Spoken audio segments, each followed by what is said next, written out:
It is time to travel through the word in the book of Nahum. And our topic is He is jealous for you. How exciting that a sovereign, holy, and righteous God is jealous for you. So, we're going to use the outline that talked about God is jealous, and then God is judge, and then God is just. So, which also talks about proclaiming that Nineveh was going to fall, and then how they were going to fall, and then why they fell. So, we're going to start with chapter 1. And God declares his anger in the first 8 verses. Okay, now let's talk about jealousy for a little bit. It's a sin when it's being envious and wanting to possess what others have. That's what humans do. Okay, jealousy becomes a virtue when it means you're cherishing what you do have and you want to protect it. That's what God does. Okay, so that's the difference between God being jealous and humans. God he cherishes his relationship with his children, and he wants to protect it. Just like your father, your parents, your loved ones want to protect you, you want to protect your children. God is the same way. He's very zealous about that. Okay, that's why we get jealous and zealous coming from the same root. All right, so God's anger is not like human anger. God's anger stems from holiness, not emotions, not feelings. Okay? And then Nahum introduces us to a jealous God who is angry at sin. God is not angry at his people. He's angry at the sin that's happening with the people, their choice of it. All right? Remember, the same jealous God who is angry at sin is also the same God who cares about his people. So that's what happens in the first 8 verses. Then you get to verses 9 through 11 and kind of a bit of 14. Remember how, if you listen to the other video, I told you how hard it is to take a quick outline because the verses sometimes repeat, or they'll go here and they'll jump back. Okay, this is what we're talking about. So this is why you have 9 through 11 and then you have 14. So it talks about God speaking to Nineveh. The Assyrian army way outnumbered the army of Judah. Okay. Also, the Assyrian army also had many allies to help them fight. And Judah knew this because God had used Assyrians to chasten Judah in the past. Remember, God chastens / disciplines his people. All right. He punishes his enemies.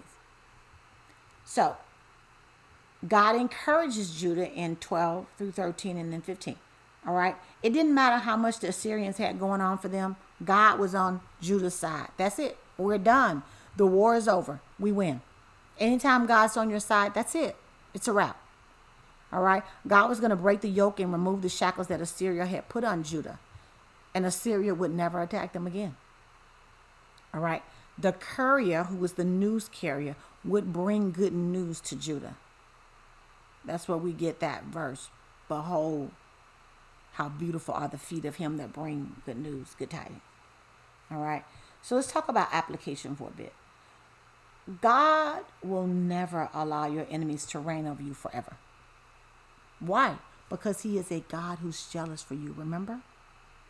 He wants to protect the relationship he has with you.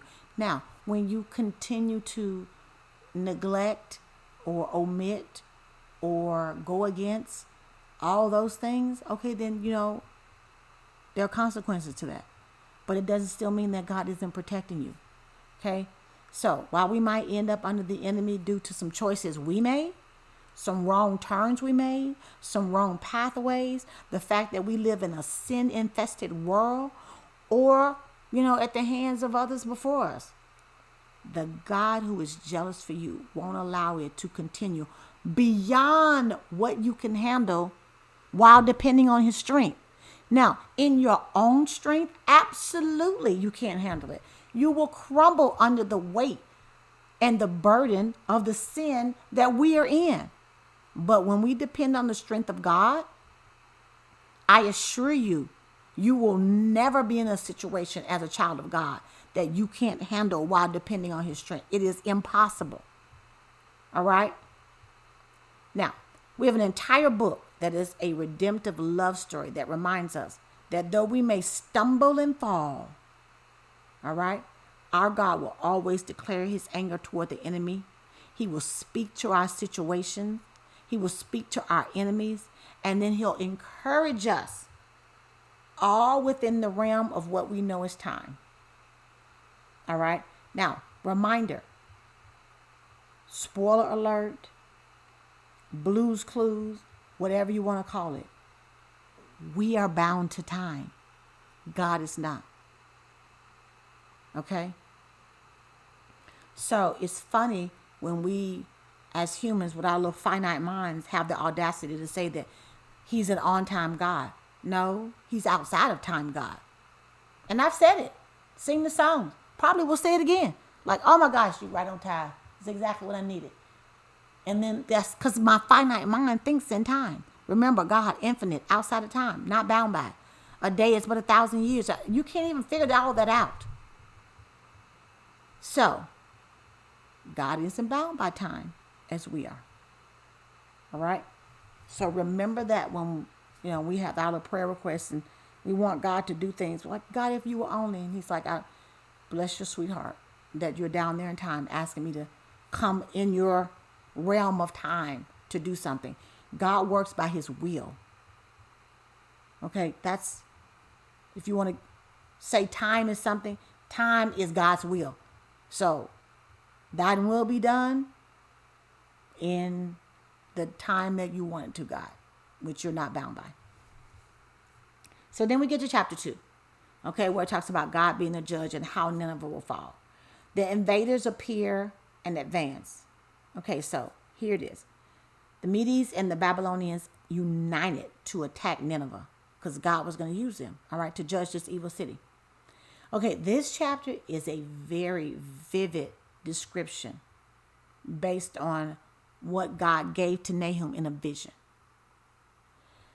The invaders appear first to the guards on the wall. All right. The army is formidable with manpower, weapons, chariots, armors. The shields got this red fiery looking like blood. The chariots look like flames of fire. I mean, it is war approaching you. And then in verses 5 through 10, the city is captured.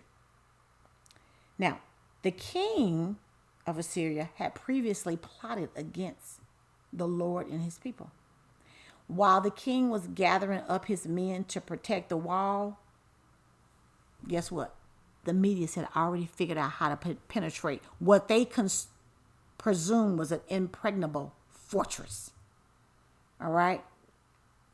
What the Medes did was they ran a dam up to the river so it would not flow. And then it ended up flowing through the city.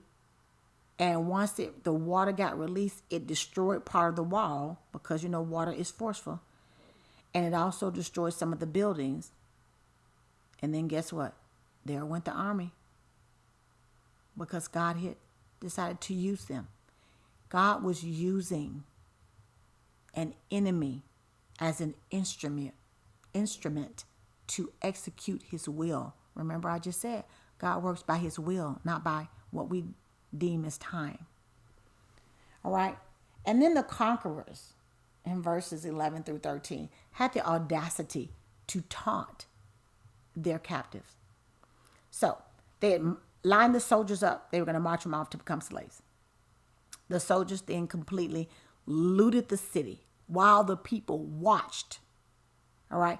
Nineveh was reaping what it had sowed. Nineveh had been so cruel to people that they were taking over.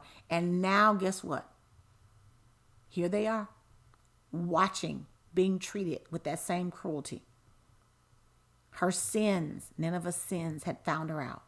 Okay, Nahum taunts the Ninevites by contrasting their present situation with their former glory. Remember, they were big time.